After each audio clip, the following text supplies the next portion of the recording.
Last की video में हमने आपको 2 क्वेश्चन होमवर्क के रूप में दिया था। आज उससे पहले आपको सॉल्व करके मैं दिखा देता हूँ कि उसका सॉल्यूशन कैसे होगा। बहुत सारे बच्चों ने मुझे जवाब दिया भी है कमेंट करके कि सर इसका आंसर ये होगा, और वो सही भी है, ज़्यादातर लोगों का सही है। तो आइए इसका सॉल्यूशन देख लेते हैं, फिर हम लोग आगे वीडियो लेक्चर में आगे के टॉपिक्स को कवर करेंगे। ठीक है, तो देखिए जरा, सबसे पहला क्वेश्चन था, if the length of cylinder on heating increases by 2%, the area of its base will increase by 0.5%, 2%, 1% and the fourth option is 4%। तो देखो जरा, पहले आप समझो, है ना, आपने क्या बोला था, length of cylinder on heating increases by 2%। What is the meaning of 2% increasing? देखो जरा, हमने लिखा डेल्टा एल इक्वल टू, पहला का सॉल्यूशन कर रहा हूं मैं, डेल्टा एल इक्वल टू होता है एल अल्फा डेल्टा थीटा।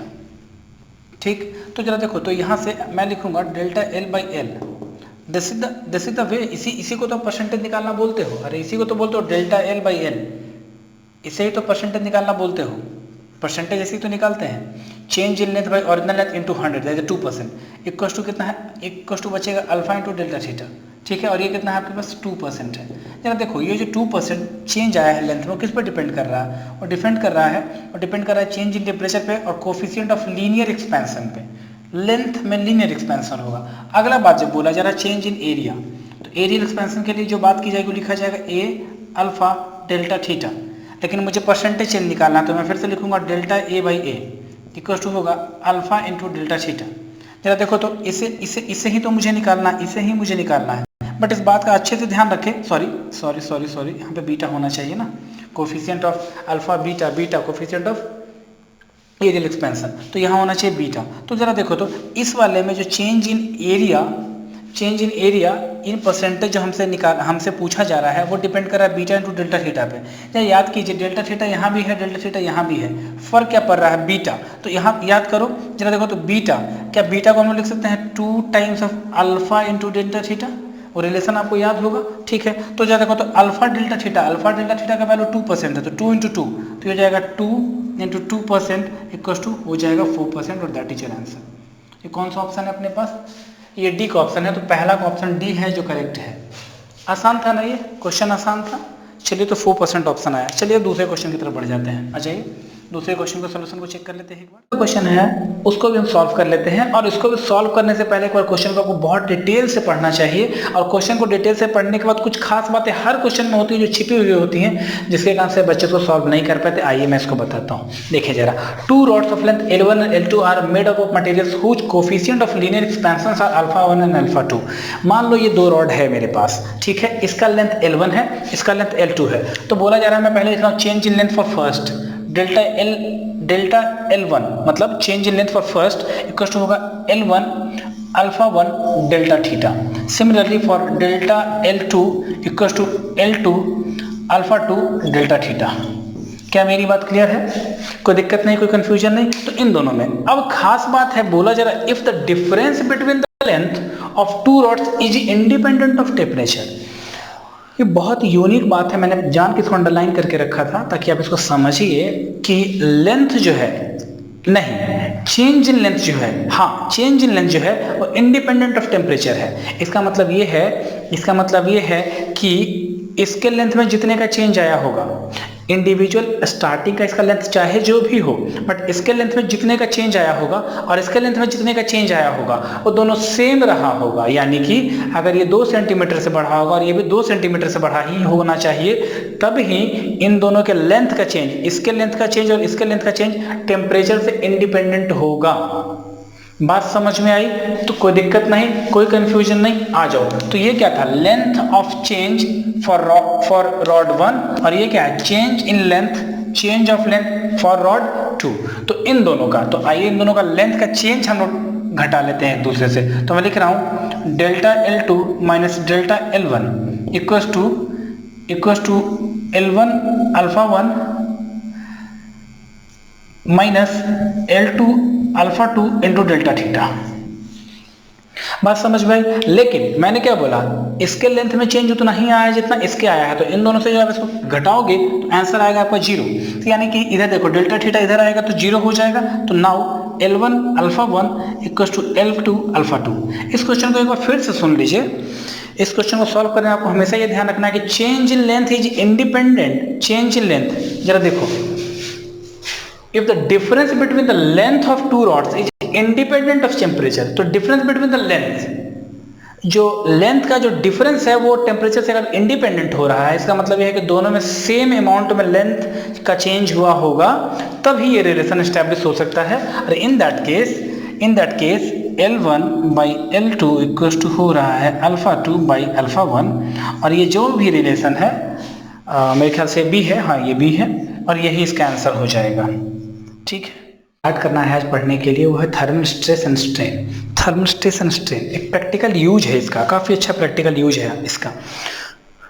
ऐसे समझिए जरा, मान लीजिए ये एक सीमेंटेड ब्लॉक है, ये भी एक सीमेंटेड ब्लॉक है, और इन दोनों के बीच में मैंने एक मेटालिक लोहे का छड़ लगा दिया है, ठीक है, और मैंने इसे हीट किया। तो सोचो जरा, जब मैं इसे हीट करूंगा तो क्या होगा, इससे लेंथ में एक्सपेंशन होगा, बट दोनों साइड से रिजिड सपोर्ट है, दोनों साइड से क्या है, रिजिड सपोर्ट है, तो क्या इसके लेंथ में इंक्रीज होगा, नहीं हो पाएगा। और अगर नहीं होगा तो उसके कारण से क्या होगा, इसके पूरे इनसाइड मटेरियल के अंदर में एक स्ट्रेस जनरेट होगा।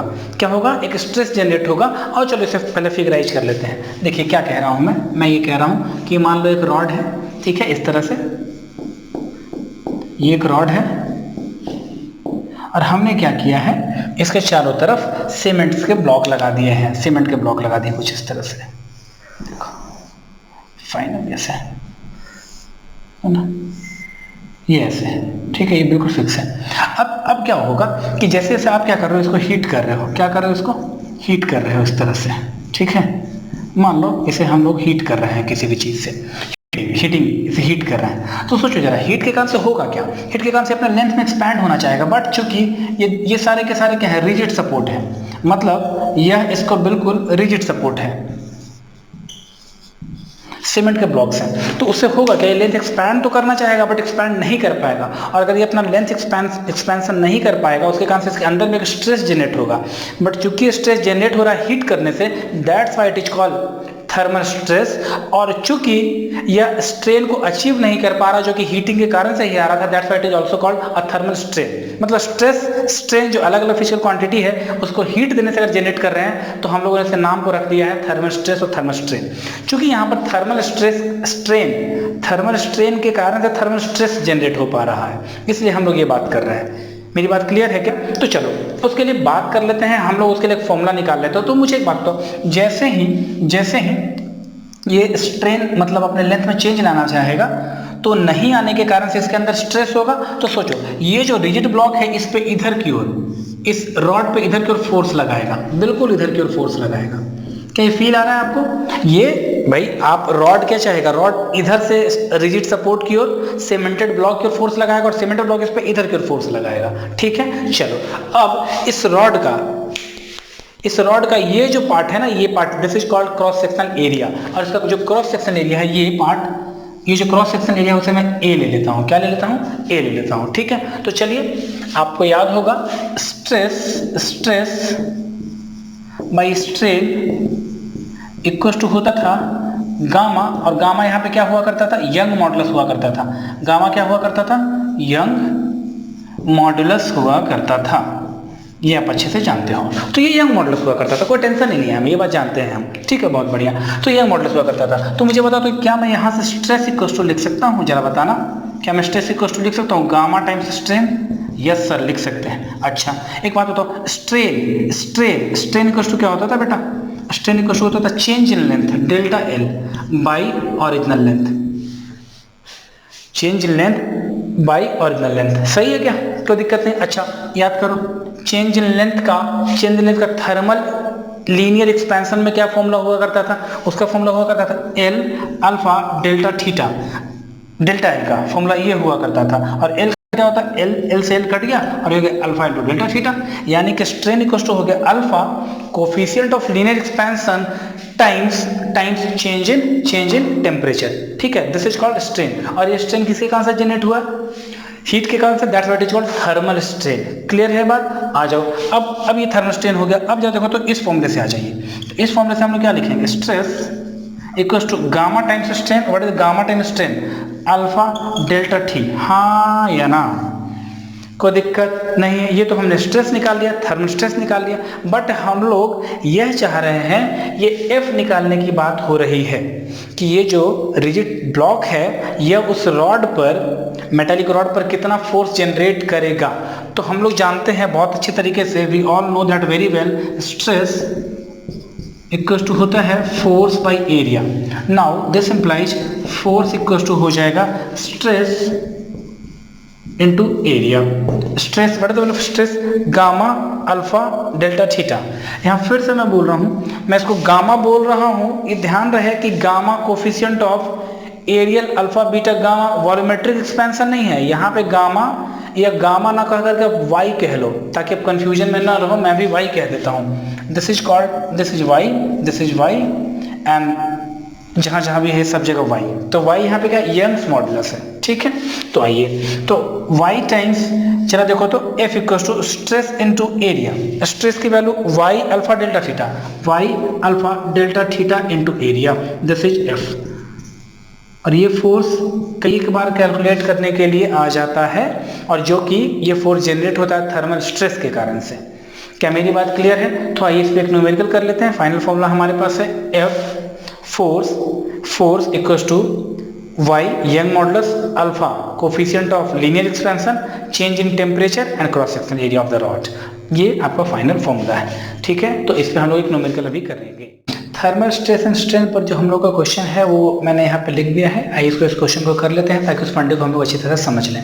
देखिए जरा क्या कह रहा है, a brass wire which is 1.8 metre long at 27 degree C is held tight with the little tension between two rigid supports. तो लेट सपोज कीजिए ये दो सपोर्ट्स होंगे, और यहाँ पे हम लोगों ने क्या कर दिया, ये एक रॉड है हमारे पास, ये एक रॉड है और ये सपोर्ट्स है, रिजिड सपोर्ट है, ठीक है। यहाँ पे जो क्रॉस सेक्शन एरिया ए है मान लिया।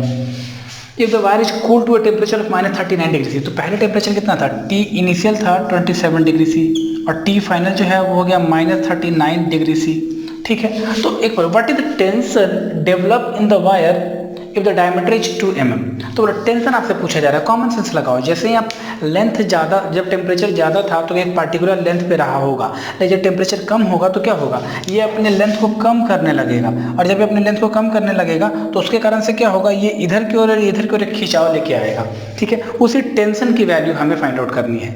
तो हम लोगों ने जो क्वेश्चन में थ्योरी पढ़ी थी उसमें क्या था, लेंथ इंक्रीज कर रहा था जिसके कारण से टेंशन हो रहा था, और इसमें क्या टेम्परेचर का डिक्रीज होने के कारण से लेंथ जो है अपने आप को डिक्रीज करना चाह रहा है, जिसके कारण से टेंशन जनरेट हो रहा है। दोनों ही कंडीशन में बात तो बराबर है कि टेंशन जनरेट होगा, और वो टेंशन का फॉर्मूला हम लोगों ने यहाँ पे रख रखा है, वो कितना है वो है tension T equals to Y alpha delta theta. Y Young modulus है वो, और यंग मॉडुलस की वैल्यू हमें दे दी गई है, वो है 0.91 इंटू 10⁻11 इंटू, सॉरी यहाँ ए भी है, अल्फा, अल्फा की वैल्यू कितनी है हमारे पास, ये है 2 इंटू 10⁻⁻5, ठीक, इंटू डेल्टा थीटा। टेम्परेचर देख लीजिए जरा, ये है इन दोनों के बीच का टेम्परेचर का डिफरेंस 2739 क्योंकि 66, तो ये आएगा 66। चेंज इन टेम्परेचर घटाओगे तो इतना ही तो आएगा, और इनटू एरिया। देखो जरा एरिया के लिए हमें क्या करना होगा, the wire is cooled, what is the tension diameter, हाँ ओके, इधर डायमीटर जितना दिया हो, तो डायमीटर अगर दिया हुआ तो हमें एरिया निकालना है। ऑब्वियस सी बात है कि जो ब्रास वायर है हमारा वो सर्कुलर शेप का होगा, तो एरिया हो जाएगा उसका पाई d²/4 या पाई r², तो पाई d²/4, तो पाई की वैल्यू 3.14 इंटू डी का स्क्वायर। तो ध्यान रहे यहाँ जो डी है वो mm में है, तो d²/4, तो जरा मैं पहले 4 तो लिख ही लेता हूँ, और d² यानी 2 का स्क्वायर 2 इंटू 2 इंटू mm को कन्वर्ट करोगे आप मीटर में तो मीटर स्क्वायर, तो ये हो जाएगा 10⁻⁻6, 2 2 2 4 कट गया, और बाकी जो सारी चीज़ें हैं उससे आप सॉल्व कर लेंगे, और जो भी होगा टेंशन का, मान लो कोई वैल्यू k आ रहा उतना न्यूटन इसका आंसर हो जाएगा। ये कैलकुलेशन आप कर लेना, ठीक है। चलिए अब हम लोग आगे वाले थ्योरी पे पढ़ जाते हैं, आगे जो थ्योरी का पार्ट है उसको कर लेते हैं। तो अगला जो टॉपिक हमें कवर करना है वो thermal expansion in liquid, thermal expansion in liquid. तो जरा इसको समझाने के लिए, इस चीज़ को एक्सप्लेन करने के लिए मैं पहले एक डायग्राम बनाऊंगा, फिर आपको सारी चीज़ें समझाऊंगा। तो आइए जरा एक डायग्राम चेक करते हैं कि कैसे हम लोग इसकी स्टडी करने वाले हैं। मैंने क्या किया है, यहाँ पर एक वेसल लिया है, वेसल समझते होंगे आप लोग, और ये वेसल का इस तरह से हम लोगों ने फिक्स कर लिया है, और एक कंटेनर लिया है, एक कंटेनर, इसमें हम लोगों ने क्या किया है, कोई लिक्विड फिल कर लिया है, ठीक है, इस तरह से। क्योंकि आपको पता होगा किसी वेसल को डायरेक्ट तो हीट नहीं किया जा सकता, डायरेक्ट हीट नहीं किया जा सकता। तो हम लोग क्या कर रहे हैं, नीचे से हीट दे रहे हैं। हम लोग चाह रहे हैं, सिंपली हमारा मेन फंक्शन है कि हम लोग किसको हीट करें, वेसल में रखे गए लिक्विड को हीट करें सिंपली। हम इससे अगर कुछ नहीं चाह रहे थे, बट वेसल को डायरेक्ट हीट नहीं किया जा सकता, वह टूट सकता है, इसलिए हम लोग किसी खास तरह के लिक्विड का हेल्प लेते हैं। बस इतनी सी बात है। क्या मेरी बात क्लियर है? तो चलिए, अब हो क्या रहा है जरा यहाँ पे समझना। जब भी कभी किसी लिक्विड को आप हीट करोगे किसी कंटेनर में रख करके, तो यहाँ ध्यान रखना बहुत अच्छी तरह से। मैं दो बातें बता रहा हूँ। कंटेनर चाहे जिस भी मटेरियल का होगा, सबसे पहले हीट कौन गेन करेगा? ऑब्वियस सी बात है, ये हीट इस लिक्विड के थ्रू सबसे पहले कहाँ पहुँच रहा है? इस वेसल में पहुँच रहा है। किस में पहुँच रहा है? ये वेसल में पहुँच रहा है। यस सर, ये वेसल में पहुँच रहा है, उसके बाद इस लिक्विड में जा रहा होगा। तो मुझे एक बात बताओ, अगर मैं ये कंसिडर कर लूँ कि वेसल भी हीट को गेन करके एक्सपैंड कर सकता है, वेसल भी हीट को गेन करके एक्सपैंड कर सकता है, तो जरा समझना, जैसे ही स्टार्टिंग में जब आप इसे नीचे से हीट कर रहे होते हो, बहुत अच्छे से समझना, जब आप स्टार्टिंग में इसे जब नीचे से हीट कर रहे होते हो, तो सबसे पहले वेसल पे हीट जाएगा और वेसल का जो वॉल्स है वो एक्सपैंड कर जाएंगी। एक्सपैंड करने से क्या होगा? स्टार्टिंग केस में जो वॉल्यूम ऑफ लिक्विड है वो यहाँ है, बट कुछ समय के बाद वह यहाँ पहुँच जाएगा। नहीं आया, ये है ए, ये है बी। तो ए को मैं बोल रहा हूँ स्टार्ट, बी को मैं बोल रहा हूँ इंटरमीडिएट स्टेज। इंटरमीडिएट क्यों बोल रहा हूँ मैं समझा रहा हूँ आपको, समझे, पेशेंस रखिए। देखिए जरा, तो सबसे पहले जब आप किसी भी वेसल को हीट करोगे तो वेसल का जो मटेरियल है वह एक्सपैंड करेगा, तो उसके एक्सपैंड करने से उसका वॉल्यूम बढ़ेगा, तो लिक्विड जो है वह क्या हो जाएगा? नीचे आ जाएगा, अपना लेवल नीचे कर लेगा वो। तो उसका देखो लेवल नीचे आ गया है, वो ए से बी की ओर शिफ्ट हो गया है। बट जैसे ही टाइम थोड़ा और बढ़ेगा तो उस वेसल का कंटेनर जो है, वेसल जो है, उससे हीट कहाँ जाएगी? लिक्विड में जाएगी। उसके बाद लिक्विड एक्सपैंड करना शुरू कर देगा। मेरी बात समझ में आ रही है? और लिक्विड जब एक्सपैंड करेगा तो उसका वॉल्यूम है वो जहां पहले यहाँ था, फिर यहाँ आया, फिर उसके बाद बढ़ करके वो यहाँ तक पहुँच जाएगा। ठीक है, और इसे मैं सी पॉइंट बोल रहा हूँ, और ये सी जो पॉइंट है ये फाइनल पॉइंट है। ये कौन सा पॉइंट है? ये फाइनल पॉइंट है। क्या मेरी बात समझ में आई क्या? तो इस तरह का चेंज आता है, इस तरह का चेंज आता है, कोई दिक्कत नहीं, कोई कंफ्यूजन नहीं है। क्लियर है बात? स्टार्टिंग में जब आपने इसको हीट नहीं किया होता है, उस केस में volume of vessel equals to volume of liquid equals to V मैं मान रहा हूँ। ऑब्वियस सी बात है, जब आपने हीट किया ही नहीं तो उस समय जितना वॉल्यूम होगा वेसल का उतना ही वॉल्यूम रहा होगा लिक्विड का, उसे मैंने वी मान लिया है। कोई दिक्कत नहीं, कोई कंफ्यूजन नहीं। चलो अब आगे बढ़ते हैं। हीट को गेन करने के बाद वेसल के लेंथ एरिया में वॉल्यूम में चेंज आया होगा, तो हम लोग लिख सकते हैं, हम लोग याद करो पिछले क्लास का वॉल्यूम वाला formula, change in volume in what? Vessel equals to volume of vessel into alpha beta gamma into delta theta. This is equation number 1। For किसके लिए? फॉर वेसल के लिए या कोई भी कंटेनर के लिए जिसमें लिक्विड रखा गया है। सिमिलरली फॉर लिक्विड के लिए, आप फॉर लिक्विड के लिए भी तो लिखोगे ना, उसके लिए change in volume for what? Liquid equal to हो जाएगा original volume of liquid into gamma into delta theta. याद रहे volume of this and volume of this शुरू में स्टार्टिंग में सेम था, तो दोनों के लिए हम लोग को यहाँ पे लिखना चाहिए v और लिखना चाहिए v। कोई दिक्कत नहीं, इसे क्वेश्चन नंबर 2 मान लो। अब क्या फर्क पड़ रहा है जरा समझिए। अब अगली बात जो आपको समझना चाहिए, स्टार्टिंग में यहाँ पे था, यहाँ से यहाँ ए तक था लिक्विड का लेवल, उसके एक्सपैंड करने से वेसल का वॉल्यूम एक्सपैंड करने से ये बी पे चला आया और फिर फाइनल सी पे चला गया। ठीक है, तो जरा सोचो, लिक्विड सही मायने में फाइनल और इनिशियल कहाँ से कहाँ गया है? तो जो लिक्विड है वो सही मायने में गया है ए से सी तक। नहीं आया समझ में? जो लिक्विड है वो गया है ए से सी तक ही, इतना ही तो एक्सपैंड हुआ है। नेट एक्सपेंशन इतना ही हुआ है लिक्विड का। बात समझ में आ रही है क्या? नेट एक्सपेंशन जो लिक्विड का है वो इतना ही आया है। ठीक, तो अगर मैं यहाँ से यहाँ तक के वॉल्यूम को निकालना चाहूँ, मेरी बात समझना, अगर मैं इस वॉल्यूम को निकालना चाहूँ, इसके लिए कंसिडरेशन कर रहा हूँ, तो मैं क्या करूँगा, इन दोनों के वॉल्यूम्स को घटाऊंगा। ठीक है, और इन दोनों वॉल्यूम को मैं घटाऊंगा, तो जरा देखो, तो जरा देखते रहना, समझना जरा इस चीज़ को अच्छे से। ठीक है, तो जरा देखिए, तो मैं लिख रहा हूँ delta V L minus delta we, मैं 2 में से 1 को घटा रहा हूँ, डेल्टा वी वी, तो ये हो जाएगा V V common gamma of vessel into gamma of liquid, delta theta common, तो V डेल्टा थीटा और ये आ जाएगा gamma of liquid minus gamma of vessel. This is the final formula, this is the final formula. ठीक है, तो इसको आप इतना ध्यान रखें, नेट जो लिक्विड का हाइट में राइज हुआ है, नेट जो लिक्विड के हाइट में राइज हुआ है वो यही है, क्योंकि स्टार्ट में यहाँ था, फाइनल यहाँ है, कोई दिक्कत नहीं। तो ये जो हमने निकाला है ये नेट वॉल्यूम राइज है, नेट वॉल्यूम राइज है, इतना ही तो वॉल्यूम राइज किया है। तो यही इस फॉर्मूला के द्वारा दिया जाता है, V इनिशियल वैल्यू ऑफ आप वेसल कह लो या लिक्विड कह लो, delta theta change in temperature है, gamma L coefficient of volumetric expansion for liquid minus coefficient of volumetric expansion of vessel, ये फाइनल फॉर्मूला आ रहा है। इस फॉर्मूला का मतलब ये है कि इतना लिक्विड जो है एक्सपैंड कर गया है, चढ़ गया है नेट लिक्विड पर। अच्छा चलो इसको थोड़ा ऐसे ना समझ करके ऐसे समझो, जरा अच्छे से समझना।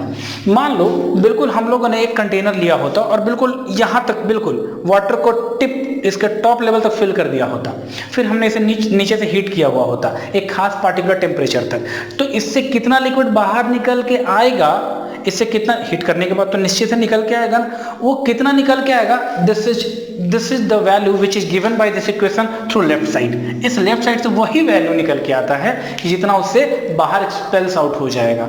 क्यों? क्योंकि नेट लिक्विड का जो राइज है उतना ही हुआ, यानी कि अगर इतना तक भरा हुआ होता तो इतना लिक्विड बाहर चला जाता। ये है इसका मीनिंग, ये है इसका मीनिंग, उसके लिए फॉर्मूला आया है ये वाला। आपको बिल्कुल इसको इसी तरह से याद रखना है ताकि क्वेश्चन आप इजीली सॉल्व कर सकें। ठीक है, तो आज के वीडियो में दोस्तों बस इतना ही बताऊंगा मैं। अगले वीडियो में स्टार्टिंग करते ही मैं यहाँ इसका एक आध दो न्यूमेरिकल करवाऊंगा और फिर इसके बाद कुछ आपको एनोमलस बिहेवियर ऑफ वाटर की बात करेंगे हम लोग और उसमें थोड़ा सा और आगे बढ़ेंगे। ठीक है, तो प्लीज इसके बिहाफ पर अगर आपके पास कोई क्वेश्चन अवेलेबल है आपके बुक में और चाहे जहाँ भी, तो आप इसे ट्राई करेंगे बनाने का।